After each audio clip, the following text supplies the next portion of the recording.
Today's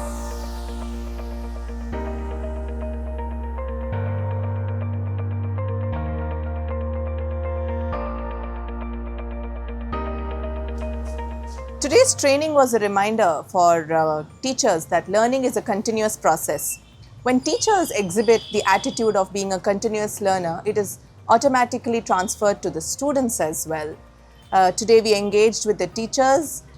We made them explore the Mekshala lessons, see what different and innovative pedagogical approaches are used in the lessons.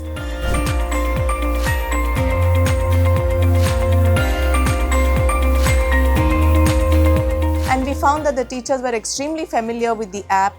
They were comfortable using the lessons and also gave us a lot of suggestions to make the class more engaging. So despite the summer break, we found that the teachers are still very familiar with the app and up to date with the content.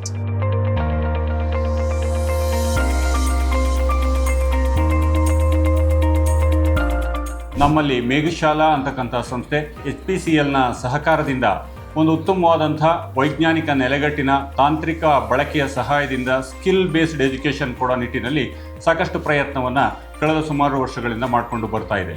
ಅದರಂತೆ ನಮ್ಮ ತಾಲೂಕಿನಲ್ಲೂ ಕೂಡ ಸುಮಾರು 16 ಶಾಲೆಗಳನ್ನು ಆಯ್ಕೆ ಮಾಡಿಕೊಂಡು 16 ಶಾಲೆಗಳ ಶಿಕ್ಷಕರಿಗೆ ಸುಮಾರು ಟ್ಯಾಬ್ಗಳನ್ನು ಶಾಲೆಗಳಿಗೆ ಕೊಟ್ಟಿದೆ.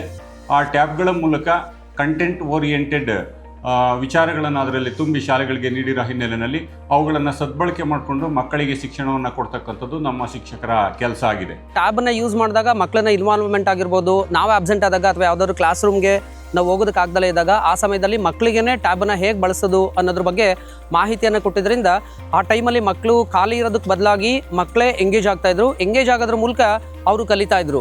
ಮತ್ತು ಏನು ಲೆಸನ್ ಪ್ಲಾನ್ ಮಾಡಿದ್ದೀರಾ?